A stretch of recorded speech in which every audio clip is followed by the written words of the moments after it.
Assalamualaikum warahmatullahi wabarakatuh.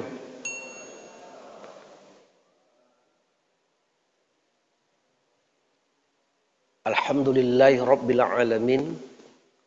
Wallahu allazi la ilaha illahu al-malikul quddus as-salamul mu'min al-muhaiminul azizul jabbar al-mutakabbir. Subhanallahi amma yusyrikun. Asyhadu an la ilaha illallah wahda la syarikalah. Syahadatan tunji man qailaha minan nar. Wa asyhadu anna Muhammadan abduhu wa rasuluhu an-nabiyul mukhtar. Allahumma salli ala sayyidina wa habibina wa syafi'ina wa zukrina wa maulana Muhammadin sallallahu alaihi wasallam.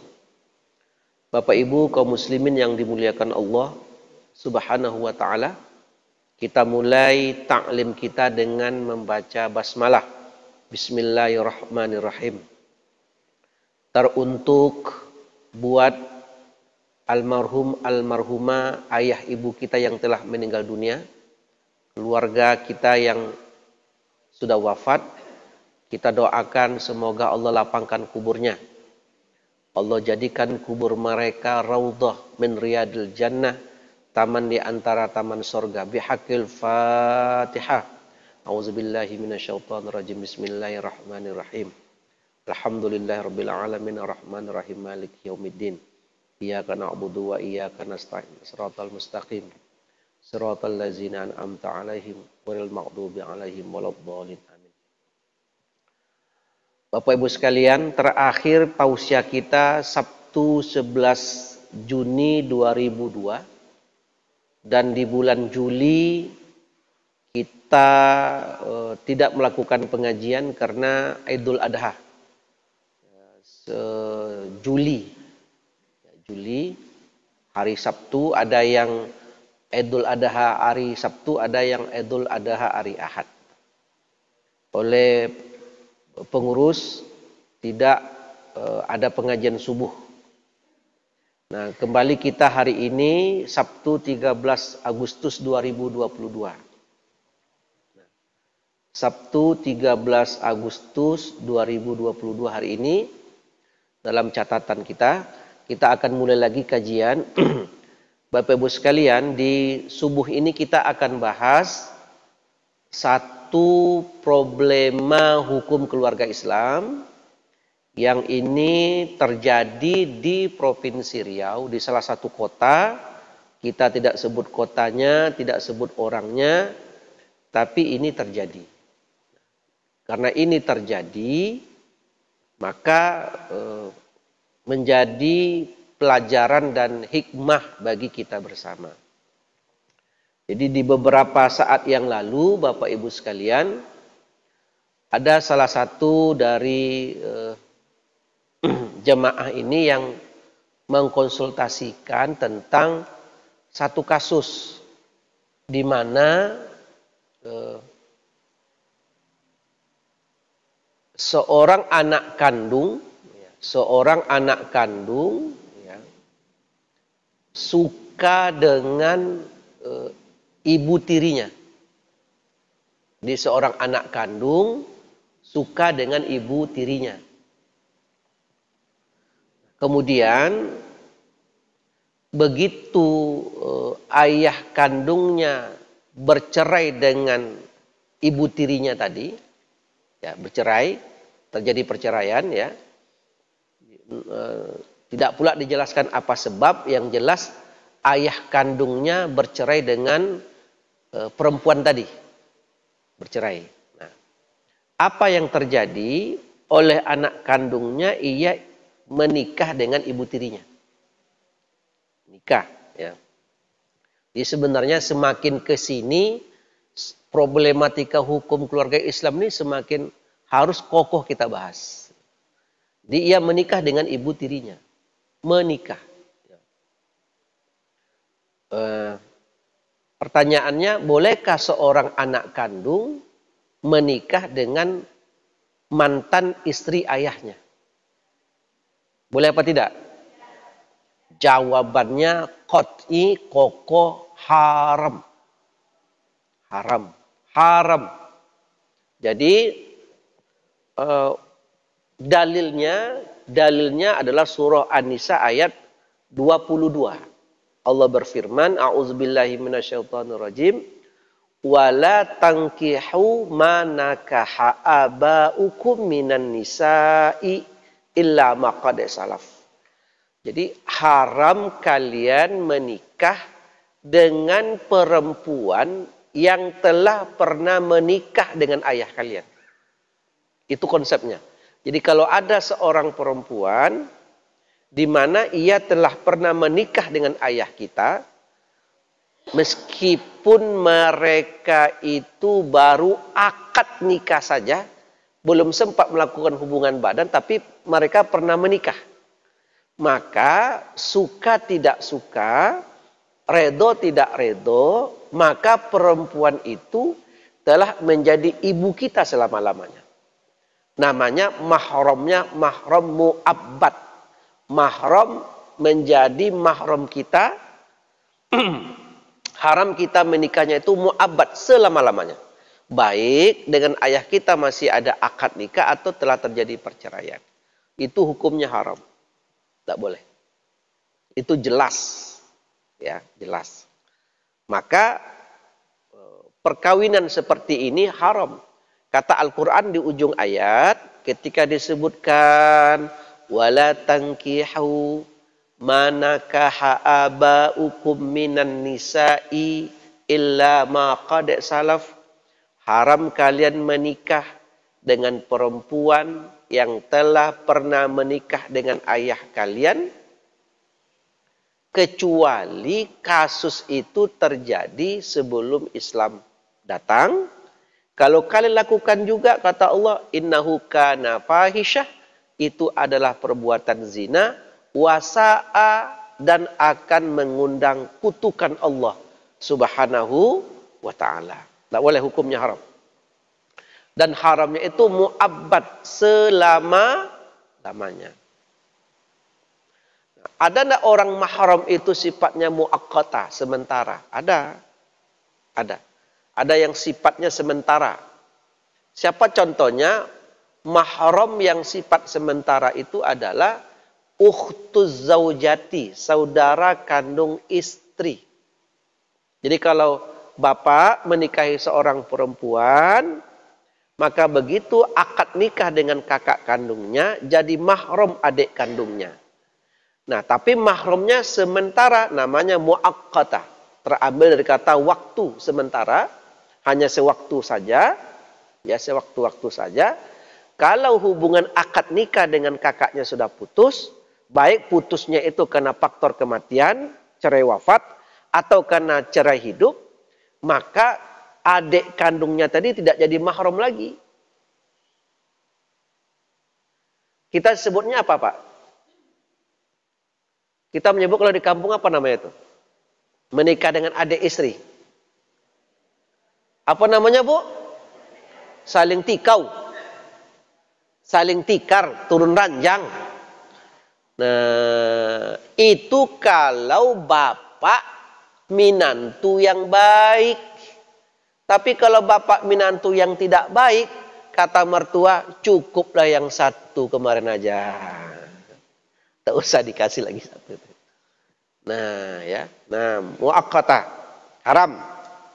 Tidak bisa tuh nak main-main. Nah, saya riskan juga, ternyata mereka tetap juga memaksa menikah. Tidak bisa. Melanggar hukum syarak. Melanggar ketentuan Allah. Mereka tetap menikah. Akhirnya yang terjadi apa, Bapak Ibu sekalian?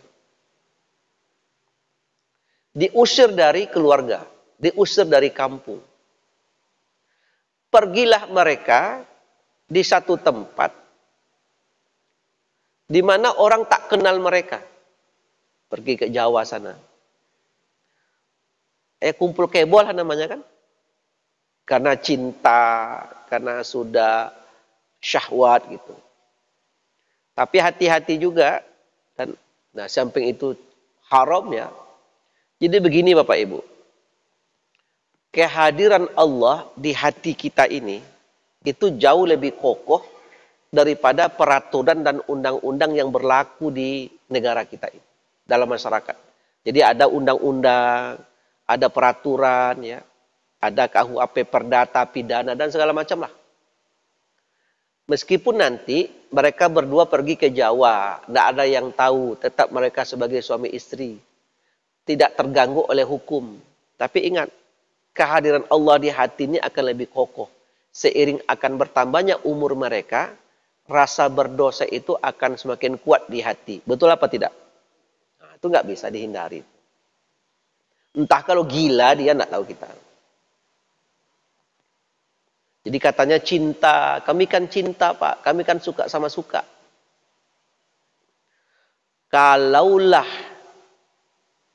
cinta yang menjadi ukuran rumah tangga itu sakinah, mawaddah, warahmah, tentu orang yang menikah, yang diawali dengan pacaran, tentu takkan bercerai. Betul apa enggak? Ketika ditanya, ini siapa nih? Istri. Dijodohkan atau dipilih? Ini cinta saya nih Pak, katanya. Betul apa tidak? Ternyata banyak juga orang yang ia suka sama suka dari awal, ternyata terjadi perceraian.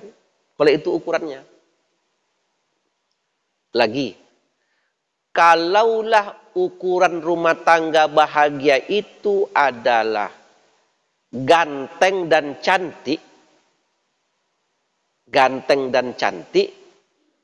tentu artis tidak akan bercerai.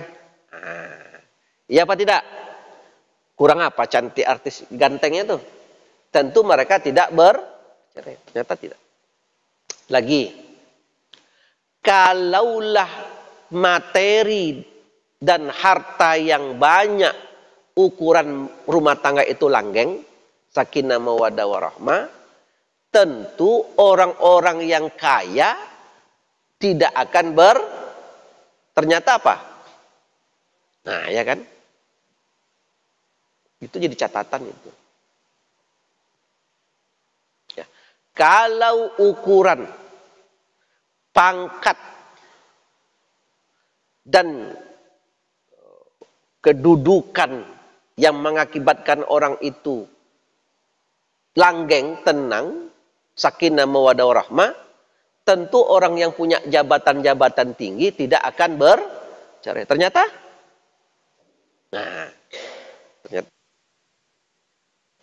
banyak kawan-kawan awak yang disangka punya jabatan, tokoh dalam masyarakatnya, tahu-tahu kita dengarnya dia berkasus di pengadilan. Nah, jadi tidak bisa. Jadi rumah tangga yang sakinah, mawaddah, warahmah itu adalah rumah tangga yang di dalamnya ditegakkan nilai-nilai agama. Nah, jadi hati-hati ini, hati-hati. Maka banyak juga Bapak Ibu, jamaah, masyarakat, ya, kemudian mengadu-ngadu argumen, menyampaikan pendapat, Ustadz, ya. Kan kalau dalam kitab fikih kita itu, kalau menikah ada calon mempelai laki-laki, ada calon mempelai perempuan, ada wali, ayah kandung sang perempuan, ada 2 orang saksi, ada ijab kabul. Kan sah Ustadz? Sah. Kan tidak ada kewajiban melapor ke KUA. Nah, pandai jemaah ini memang. Kan tidak ada melapor ke KUA, kan tidak penting, tidak ada kewajiban. Tidak betul kan? Tidak perlu ada surat nikah. Nah, ini disebut apa Bapak Ibu? Apa namanya? Siri. Kata saya begini, betul Pak. Dalam kitab-kitab fikih konvensional, tidak akan pernah kita temukan tambahan syarat bahwa dia itu mesti melapor ke KUA. Betul tidak? Tapi ada satu kemaslahatan yang tidak disebut nas, yang tidak disebut secara mantuk, secara teks. Tapi kemaslahatannya itu nyata. Soal orang menikah ini terkait dengan kependudukan. Yang suka tidak suka, dalam satu administrasi kenegaraan mesti dicatat. Makanya dia menikah tak didaftarkan ke negara. Nah, apa yang terjadi? Ia orang Pekanbaru. Tinggal di Pekanbaru, punya istri anak di Pekanbaru. Dia ketika punya, katakanlah, masih dalam pekerjaannya yang butuh, ya, berkunjung sini, SPP ini segala macam, sering kalau ke Jogja dia tetap juga ke Surabaya. Kalau ke Bandung dia tetap juga ke Surabaya. Kalau pergi ke Semarang tetap juga ke Surabaya. Rupanya dia nikah siri di Surabaya. Dengan siapa? Dengan dengan seorang perempuan yang tamat S1. Jadi sarjana S1. Yang menikahkan siapa? Ayah kandung dari perempuan. Ya sah lah. Sah. Cuman ia tidak melaporkan ke KUA siri. Nah, begitu dia sudah tidak lagi pada jabatan tersebut, tingkat keluar daerahnya sudah berkurang, bahkan hampir tidak pernah, akhirnya diceraikan. Bercerailah. Nah, di Pekanbaru dia punya anak tamat S1, ngambil magister di Surabaya. Magister. Yang S1 tadi ambil magister juga di Surabaya. Satu konsentrasi program studi mereka. Suka sama suka. Menikah. 2 bulan menikah, diajak ke Pekanbaru. Icak-icaknya jumpa mertua lah. Begitu di Pekanbaru, yang si ayah sudah mulai tidak sehat, hanya di rumah saja, datang, kenalan, begitu salaman, langsung tatap wajah. Ini kalau di sinetron kan memang panjang nih. Langsung pingsan ayahnya. Tadi Lei bisa duduk, kok nggak bisa duduk sama sekali. Kenapa? Karena mantan istri menikah dengan anak kandung, kan beresiko. Beresiko dia. Nah, oke, itu apanya.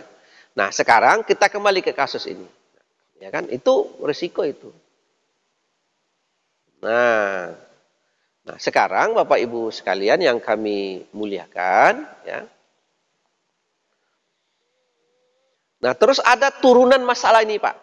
Masalah ini kemudian berimplikasi. Jadi begitu ia sudah menikah dengan istri ayahnya, mantan istri ayahnya, dia diusir, dianggap pengkhianat lah dalam rumah tangga dan seterusnya. Tidak berapa lama ibu bapak wafat ayah kandungnya nih. Ayah kandungnya wafat. Wafat ayah kandungnya nih. Nah, sebenarnya yang ditanyakan oleh konsultasi ini adalah kasus ini bahaya juga nih. Jadi kita berhati-hati sekali. Di berhati-hati itu ya sebenarnya menjaga kedekatan. Jadi walaupun nanti istri ayahnya itu adalah mahram bagi anak kandung, tapi tetap juga dijaga kedekatan. Paham Bapak Ibu? Ya, ini kan kita membahas hukum Islam itu memang seperti itu, dibahas dasar. Dijaga kedekatan. Maka kami sering kalau tausiah di Pemko, di Pemprov, ya, di beberapa instansi kami juga sampaikan, walaupun bapak punya supir, punya ajudan, itu jaga juga kedekatan dengan anak perempuan kita, dengan istri. Jangan terlalu sering ditemankan orang lain. Awak acara keling, terus istri dijemput oleh supir, ditemankan oleh ajudan, itu kan berisiko.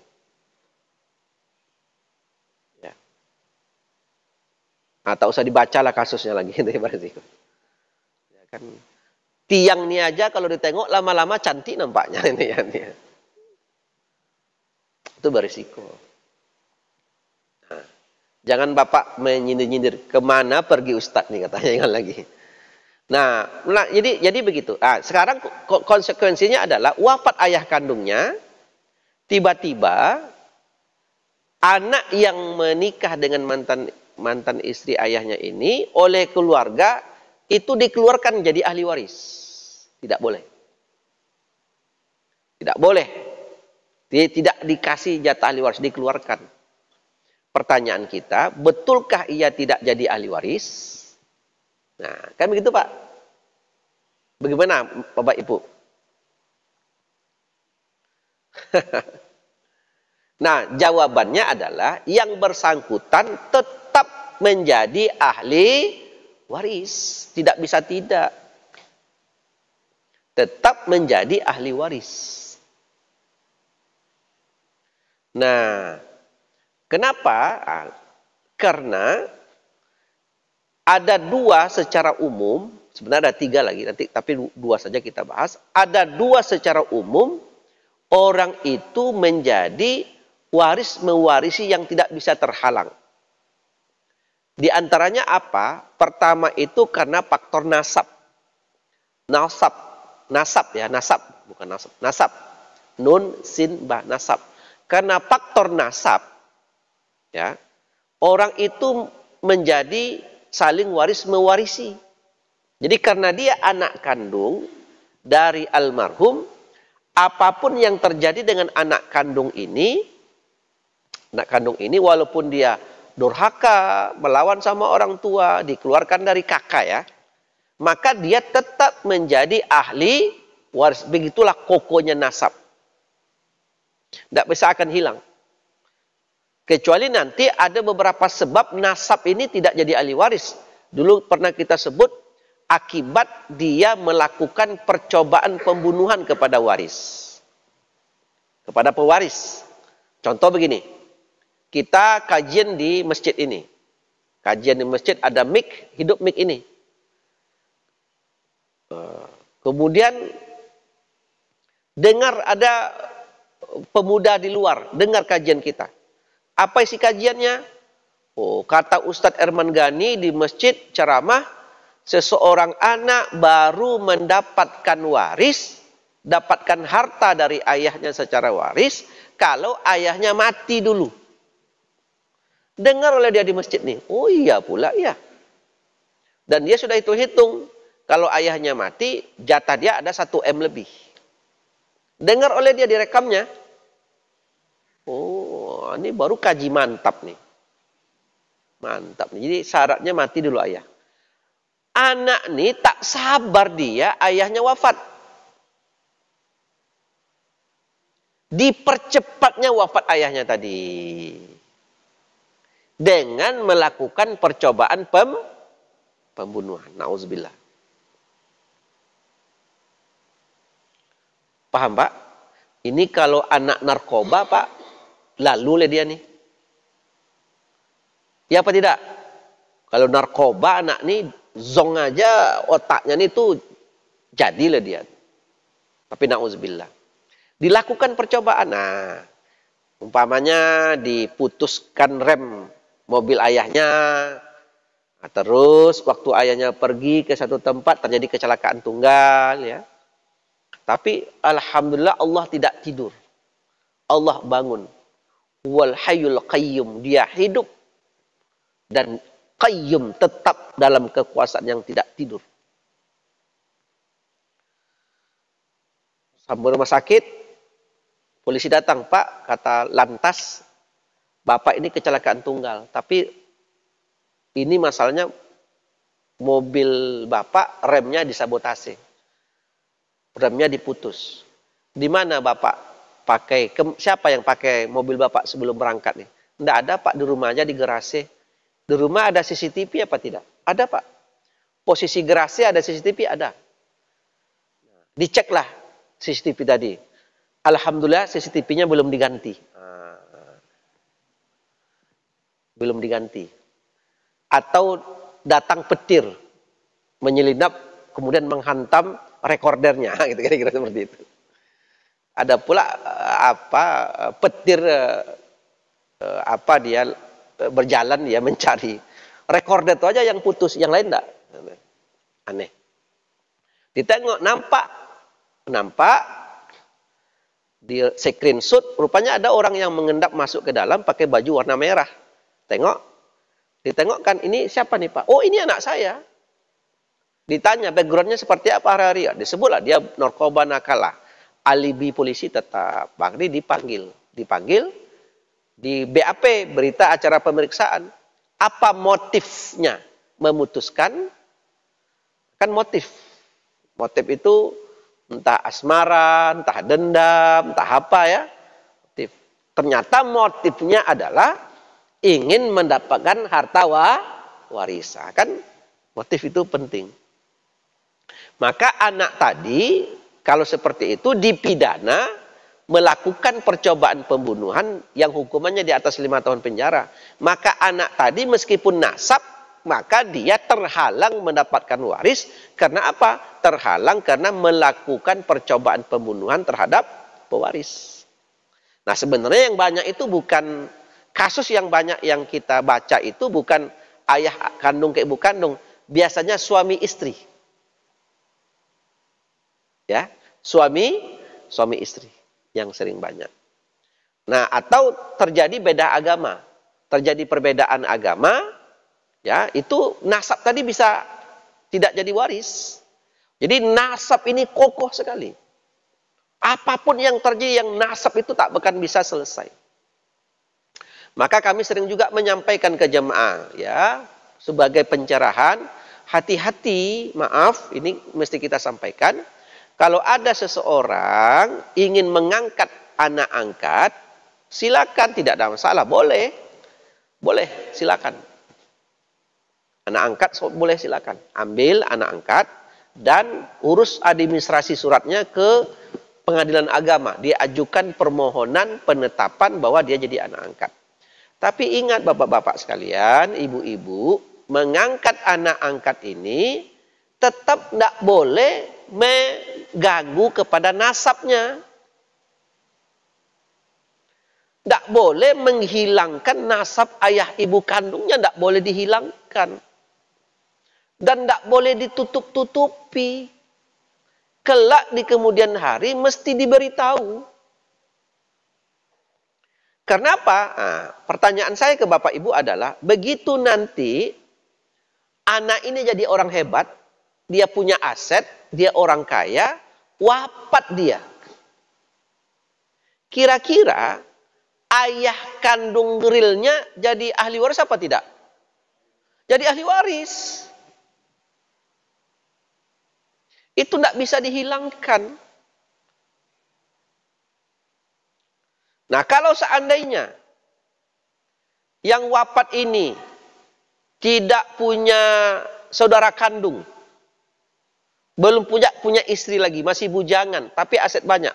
Begitu ia wafat, maka harta itu akan diwariskan kepada ayah dan ibu kandung nasab. Nah, kalau itu putus, tidak dikasih tahu, tidak bisa. Tidak bisa itu. Tetap. Andaikan ini perempuan, maka ketika dia akad nikah, mesti dikasih tahu kepada wali nasabnya. Apabila masih diketahui. Apakah nanti secara praktek dia yang menikahkan atau tidak, tunggu dulu. Yang penting, ayah nasab aslinya tahu. Tapi rata-rata yang terjadi, walaupun ayah nasab aslinya tahu, anaknya nikah di suatu kota, tidak akan datang juga ayah nasabnya. Biasanya diwakilkan saja ke KUA biasanya. Seperti itu. Tetapi yang ingin kita kokohkan adalah nasab ini tidak akan bisa putus semerta-merta dengan perkara-perkara yang tidak diatur dalam syariat. Nah, jadi Bapak Ibu sekalian, kembali kita ke kasus. Jadi yang seperti ini mesti kita bedakan. Yang mana mahram, yang hukumnya haram, dan yang mana waris, yang orang tidak bisa dicampakkan begitu saja menjadi ahli waris, kalau tidak pada ketentuan-ketentuan yang ditetapkan oleh syariat. Bapak Ibu sekalian, kaum muslimin yang dimuliakan Allah, itu sekitar pengantar kita, sekitar 25 menit. Kita masih ada waktu sekitar 15 sampai 17 menit lagi di sisa. kita buka tanya jawab seperti biasa kalau memang ada. Dipersilakan Bapak Ibu.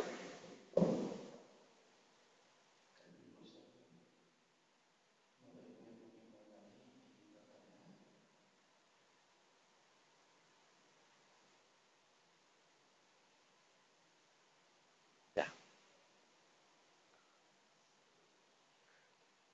Kasus menikah. Salam, silakan Pak.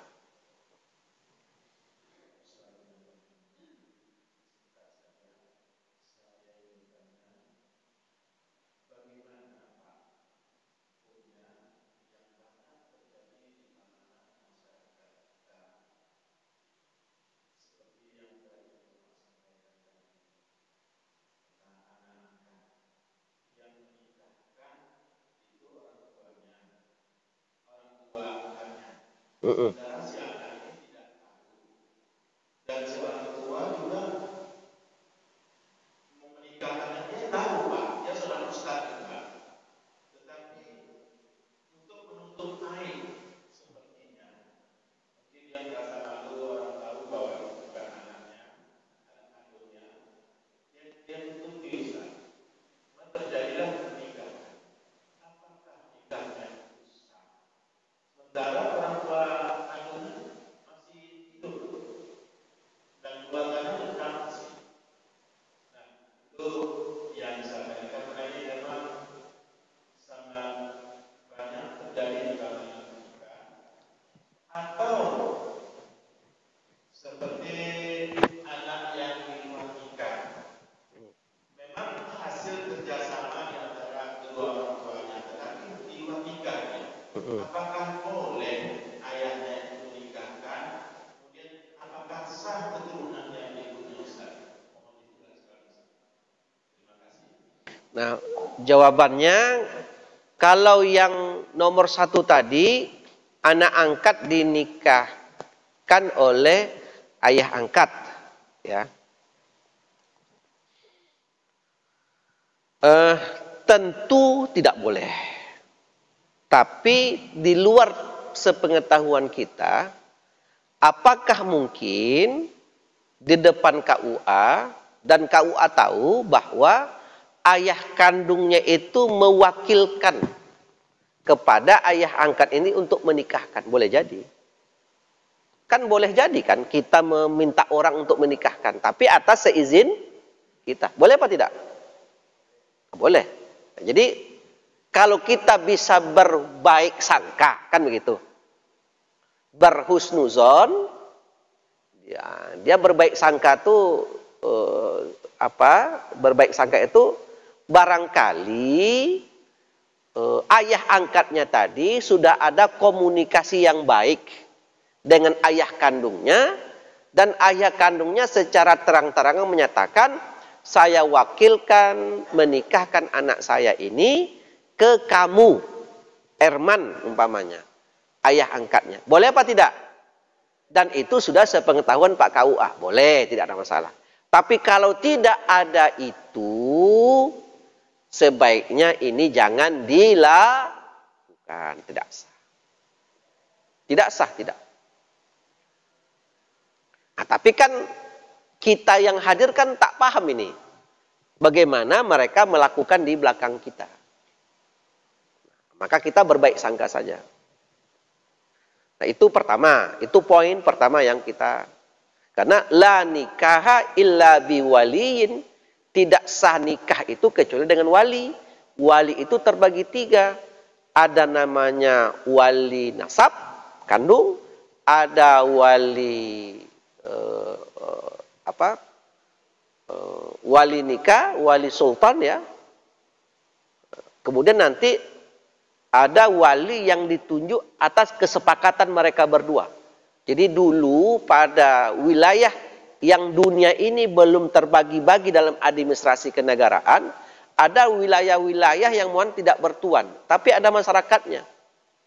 Nah, mereka itu tidak memiliki jajaran RT RW seperti kita lah. Maka mereka sepakat mengangkat orang untuk jadi wali di antara mereka berdua. Itu boleh. Tapi kalau sekarang tidak ada peluang lagi, tidak ada peluang. Karena tidak ada tempat ini yang tidak ada unsur pemerintahannya. Nah, itu pertama. Yang kedua tentang, nah ini pertanyaan yang memang sering dibahas. Terkait dengan seorang perempuan yang telah hamil. Hamil 1,5 bulan. Maka hamil. Nah, maka seorang perempuan yang hamil harus sah dinikahkan dengan laki-laki yang menghamilinya. Jadi seorang perempuan hamil itu dinikahi oleh laki-laki yang menghamilinya. Itu catatan pertama. Yang menikahkan itu laki-laki yang menghamilinya, jangan yang lain. Ya, itu catatan pertama. Jadi perempuan yang hamil pastikan ia menikah dengan laki-laki yang menghamilinya. Sah nikahnya Ustadz? Sah. Tapi kan dalam berbagai mazhab kan begini Ustadz, begini, nikahkan sajalah. Ustadz sah tuh, tidak bisa kita jawab lagi 100% betul sahnya, barangnya dari awal udah salah. Paham maksudnya Pak? Barangnya dari awal sudah salah. Apapun jawabannya takkan memuaskan 100%. Jadi perempuan hamil dinikahi oleh laki-laki yang menghamilinya. Besok begitu anak lahir, maka anak yang sah adalah anak yang lahir dalam perkawinan yang sah. Meskipun selisih lebih cepat 2 bulan lahirnya. Seharusnya lahir bulan Oktober, Agustus lah lahirnya. Tapi begitu dia lahir, anak yang lahir ini lahir dalam perkawinan yang sah. Paham maksudnya Pak? Paham? Nah. Kalau anak gue perempuan, 25 tahunnya akan datang. Begitunya menikah, boleh enggak ayahnya tuh yang menikahkan?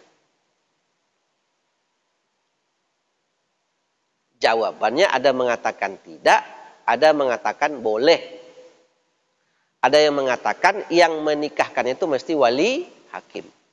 Kami jelaskan, ada 2 peluang. Pertama, ia mesti menyerahkan kepada wali hakim untuk menikahkan. Karena dasarnya adalah anak tadi terjadi sebelum mereka menikah. Yang kedua, kalau langsung diambil alih oleh ayah kandungnya menikahkan, boleh apa tidak? Juga boleh. Dasarnya apa? Anak tadi lahir dalam perkawinan mereka. Paham Pak? Paham? Nah, jadi kalau diambil alih oleh ayah kandung menikahkan, padahal anak ini anak kedahuluan, sah dari sisi apa? Karena waktu anak ini lahir dalam perkawinan mereka. Ustadz tanggung jawab Ustadz. Macam mana pula Ustadz bertanggung jawab? Barangnya lah salah dari awal. Itu yang bisa dilakukan. Nah, kalau apa ibu nampak ayah kandungnya yang menikahkan, maka ambil dari sisi bahwa anak ini lahir dalam perkawinan mereka. Kalau Allah Ta'ala menutup aib orang, jangan awak pula yang membuka-buka lagi. Paham maksudnya Pak? Tak usah pula apa petantang patenteng di nikah orang. Itu nak sah dulu. Anak tuh kan kiko tahu ambo cerita, ambo yang tahu cerita, ajan itu pula lah. Sah nikahnya sah. Apa tujuannya? Nah kan begitu. Besok kalau wafat ayahnya jadi boleh enggak jadi ahli waris segala macam, itu udah bersih. Ya. Soal dosa Allah Ta'ala, tapi soal sah-sah. Kenapa? Fikih tidak akan bisa menjawab secara sempurna lagi kalau barangnya dari awal sudah salah. Idealnya uang yang bazina itu lah mati sono. Karena dia akan dirajam atau dijilid. Paham Pak maksudnya? Nah, itu di kasusnya. Jadi, biasanya sebelum membahas yang ditanya oleh Bapak nih, kami menjelaskan perlunya membatasi gerak-gerik anak-anak kita, ya. Dan negara tetap menganggap pernikahan itu sah. Kenapa sah? Karena apa? Anak-anak yang Condawak sebut tadi itu ada 4 juta orang di Indonesia ini banyaknya. Karena dalam 10 terjadi akad nikah, 2 atau 3 itu memanglah keduluan. Itu KUA, survei KUA. Ya itu jawabannya. Nah, kalau nanti ingin aman yang punya badan, ini kan sebenarnya kan berpulang ke yang punya badan kan? Iya apa enggak? Nah, berpulang ke yang punya badan, Pak. Yang punya badan. Jangan kita pula yang enggak punya badan ini yang gelisah pula lagi yang ngurus dia gitu ya. Kembali ke yang punya badan. Kalau yang punya badan merasa bahwa lebih kokoh KUA, ya udah serahkan ke KUA. Apapun alasannya terserahlah. Macam-macam tuh cara orang. Caranya itu pertama nikahkan dulu di KUA. 2 hari yang lalu. Nikah di KUA. Inyonya aja yang menikahkan KUA. Nggak ayah kandung doh. Bekok waktu beroleh, waktu datang pejabat menikahkan, ayah kandungnya lah yang menikahkan seolah-olah. Padahal barang lah sudah nikah. Nah, itu ada di buek. Itu kan main-main aja sebenarnya. Itu tidak boleh lah. Tetap aja ayah kandung ambil pendapat bahwa anak ini lahir dalam perkawinan. Walaupun pendapat-pendapat ini tetap terjadi perbedaan. Tentu terjadi perbedaan, Paknya. Barang dari awal lah. Kalau pondasi umat itu dari awal tidak luwi lah. Keramik pun tidak akan luwi dari hati. Ya. Masya Allah. Na'udzubillahi min zalik. Terima kasih Pak, itu jawabannya. Ya. Silakan yang lain Pak, kalau memang ada. Ibu-ibu di belakang ada ayat ini.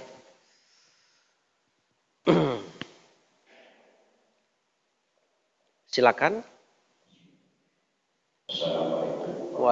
Waalaikumsalam warahmatullahi wabarakatuh.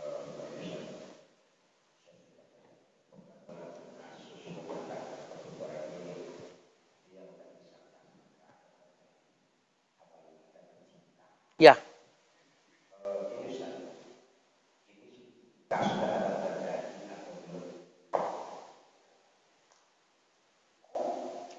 Ini dalam pemikiran atau dalam bayang salah satu nikah yang sudah menikah tapi kita percaya kita dengan perempuan lain. Perempuan ini sudah punya anak laki-laki, sedangkan si bapak punya anak perempuan. Tentu bapak kan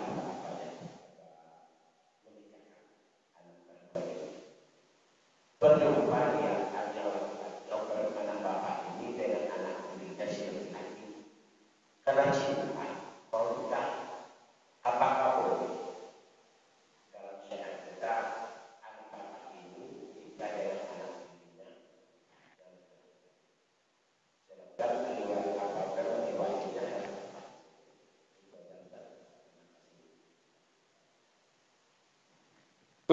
macam mana Bu? Paham Ibu maksudnya? Bu, maaf, ini sekarang saya tanya Ibu, Bapak. Yang suami punya ayah ibu, ibunya meninggal dunia, punya ayah. Jadi ibunya meninggal, punya ayah. Yang istrinya, ayah ibu, ayahnya meninggal, punya mak. Jadi yang si istri, ibunya ada. Yang si suami ayah ada. Kemudian mereka dibawalah ke rumah, diajak ke rumah. Si ayah ini diajak ke rumah, si ibu ini diajak ke rumah. Menurut Bapak Ibu mahram enggak mereka? Mahram enggak mereka? Bisa enggak kita tinggalkan mereka berdua aja di rumah? Itu kan harus ditanya tuh. Kan itu nanti tuh kan sampai ke sana itu. Mahram enggak mereka? Atau iko ada janda punya anak gadis. Iko duda punya anak bujang. Yang duda dengan bujang teman-teman ganteng. Tengok ayah ganteng, tengok anak ganteng jo. Ibu pilih ayah atau pilih anak? Anak. Iko ada duda cantik, anak cantik. Ditengok teman-teman cantiknya. Ibu tu dulu copek babi ni. Belaki. Umur 90 tahun lah berkeluarga. Jadi hanya 90 tahun, 20 tahun selisih dengan anaknya. Yang satu anak ibunya 40 tahun, yang anak 20 tahun. Kan sudah hampir-hampir satu seumur-umur. Nah, waktu si ayah go pergi ke rumah janda ni, jumpa anak situ anak bujang. Ngapa sih kau? Rupa si anak suka je anaknya. Yang si ayah suka je ibunya. Boleh tak ayah sama ibu menikah? Anak sama anak. Ayo, boleh apa tak? Nah, ini dulu pernah kita bahas ketika mengkaji mahram. Jadi Bapak Ibu, sebenarnya mereka itu tidak mahram. Mereka itu ajnabi, boleh menikah. Jadi si ayah boleh menikah dengan ibu, si anak boleh menikah dengan anak. Itu tidak ada yang melarang. Tidak ada hukum melarang itu. Yang terjadi larangan itu adalah kalau dia silang. Apa maksudnya? Umpamanya si ayah menikah dengan yang gadis. Si anak menikah dengan yang janda. Jadi rupanya yang anak suka yang janda.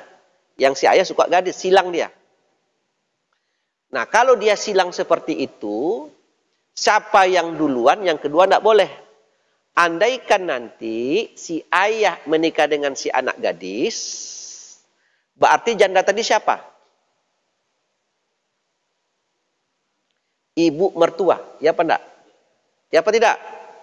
Mertua namanya ummuz zaujati, ibu dari istri. Itu mertua. Mertua kita itu Pak mahram kita selama-lamanya. Walaupun nanti telah terjadi perceraian dengan anaknya, mahram kita selama-lamanya. Kalau bagi ayah ini janda tadi adalah mertua dia, tentu bagi anak kandungnya siapa dia? Nenek mertua, ya apa enggak?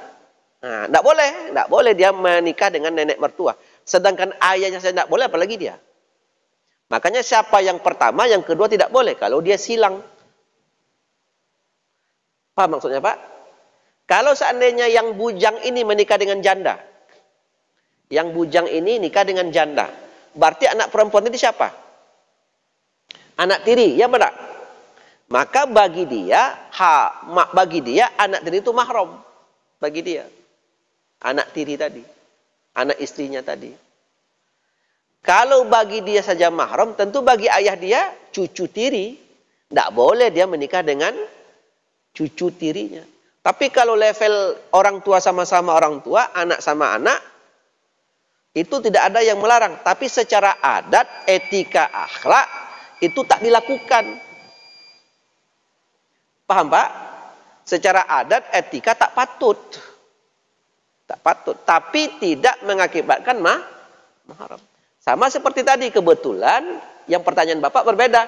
Yang Bapak duda nih punya anak gadis, yang janda dia punya anak tiri. Nah, sebenarnya antara anak dengan anak itu tidak mahram. Jadi hati-hati juga kita menggabungkan anak bujang awak dengan anak tiri yang perempuan. Itu harus dipisah rumahnya. Kecuali mereka perempuan sama perempuan atau mereka laki-laki sama laki-laki. Kan ada orang kan ada itu kalau Bapak tengok di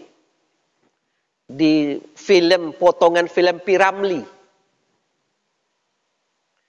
Pas datang kan itu ada filmnya tuh yang nikah bolak-balik tuh.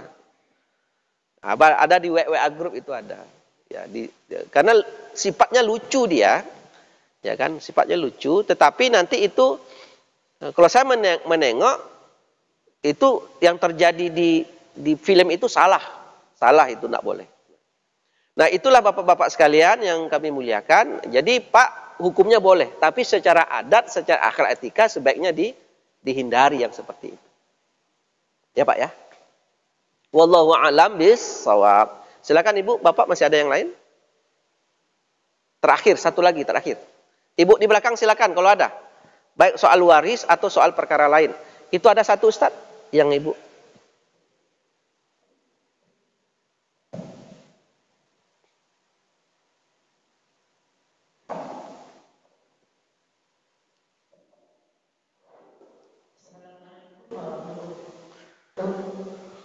Salam.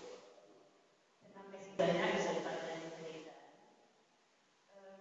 Ini masalah anak yang dibagikan tadi. Ya, pembahasan kita anak yang dibagikan. Itu kalau antara keduanya rahasia bagaimana, itu boleh ayahnya, kalau anaknya itu lahir perempuan, boleh ayahnya menikahkan. Tapi pernah saya dengar, kalau anak di luar nikah, ada dua catatan. Kalau kandungan itu belum dikirimkan roh ke dalam jasanya, itu mungkin bisa ayahnya mau menikahkan dia. Tapi kalau seandainya anak itu sudah ada jasad di dalam tubuhnya, ibunya itu menikah antara kedua dengan suaminya yang hamil tadi, itu pernah sebenarnya itu tidak boleh ayahnya itu menjadi wali untuk menikahkannya. Sebab di sini masalah harta anak yang sudah nikah ini, yang saya dengar itu tidak ada hak waris dari anak yang dapat di luar nikah. Tapi sekarang karena itu Allah saja membentuk air, kenapa kita mengangkat-angkatnya ini? Jadi mana yang harus kita ikuti? Kalau seperti itu, anak setelah dewasa bahkan adik bersih itu mungkin pada daerah. Nah, ini mungkin, tapi apakah ini persepsinya salah atau bagaimana? Tolong Bapak luruskan. Ya. Saya sudah pernah mendengar anak yang di luar nikah yang sudah bernyawa, lalu bapak dengan ibunya menikah, itu tidak sah lagi bapak yang menikahkannya dan tidak mendapatkan harta warisan dari orang tuanya. Terima kasih. Assalamualaikum warahmatullahi wabarakatuh. Waalaikumsalam warahmatullahi. Bapak Ibu, persoalan zina ini bisa cabang furuknya puluhan masalah. Kalau kita baca-baca 2 hari tidak selesai. Karena barang ini dari awal sudah salah dia. Maka digali-gali pendapat ulama, disebut-sebut nanti akan ada pemisahan berapa umur kandungan. Itu jadi pertimbangan. Kapan ruh ditiupkan ke dalam kandungan.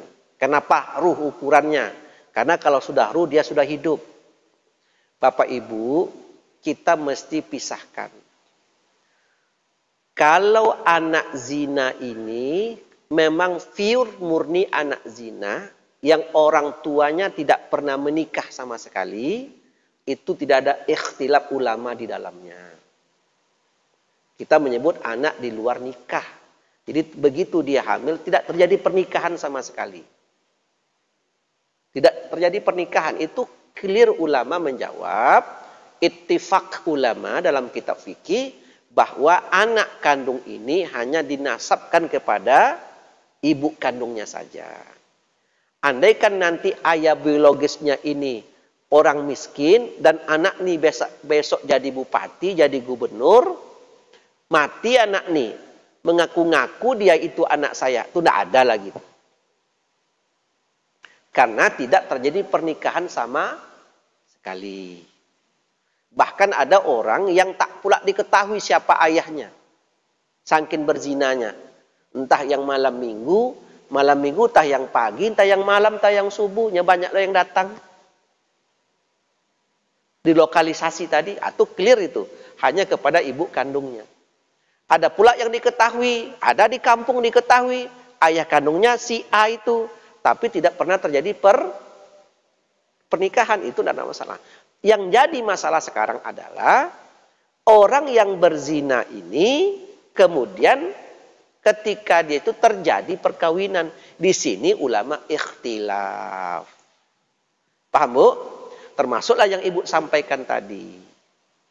Nah, sekarang kalaulah anak yang Ibu sebut tadi, kalau dia sudah ditiupkan ruh di dalamnya, sekitar 40 hari pertama atau 40 hari kedua, ada ruh.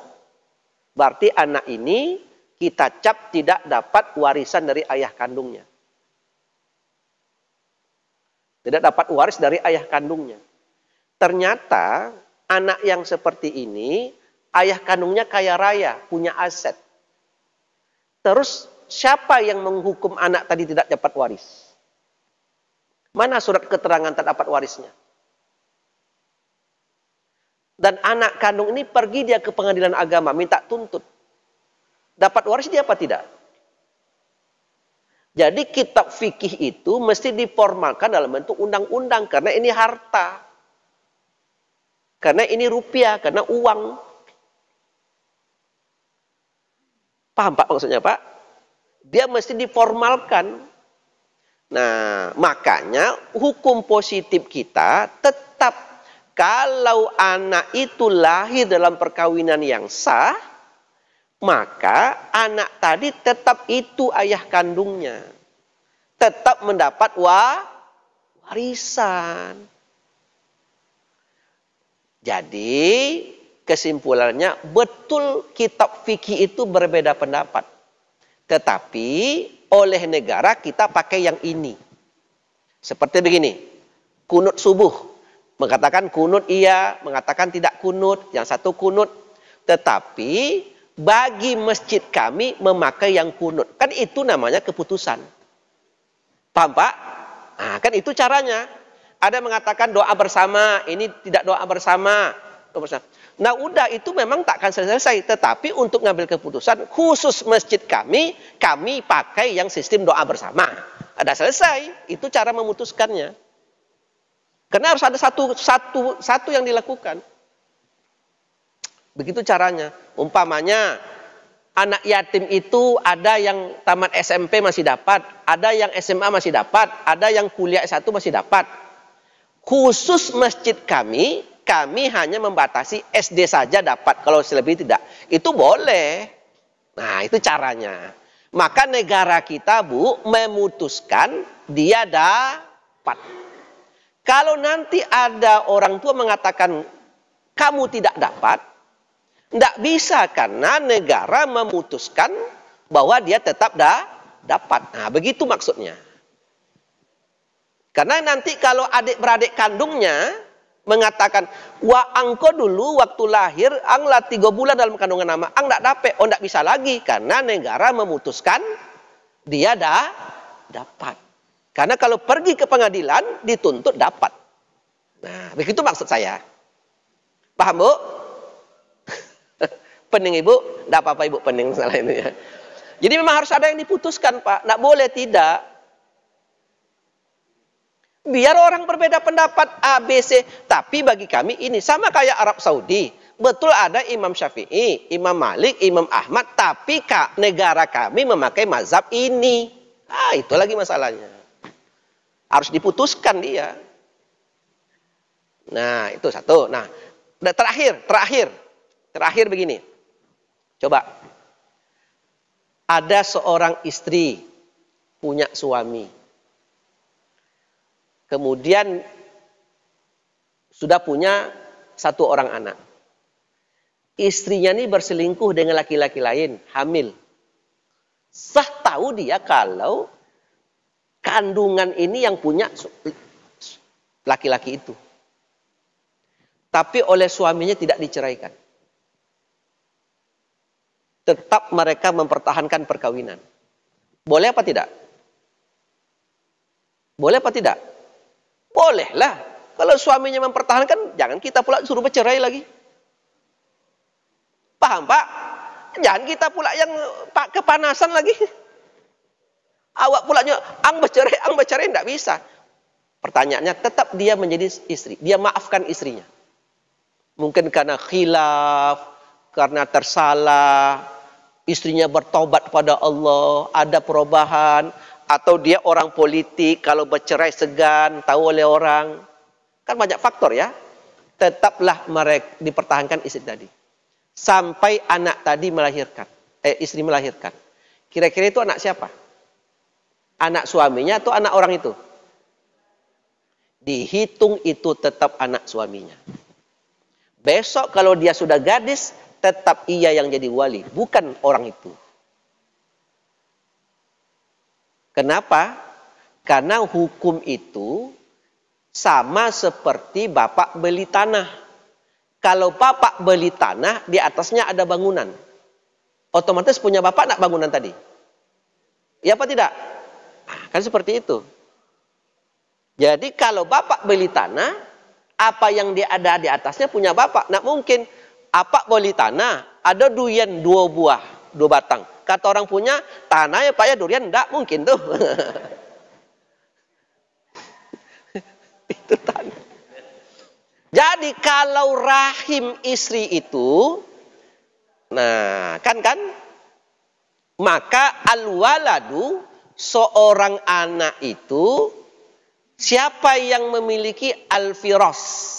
Siapa yang sedang memiliki ranjang?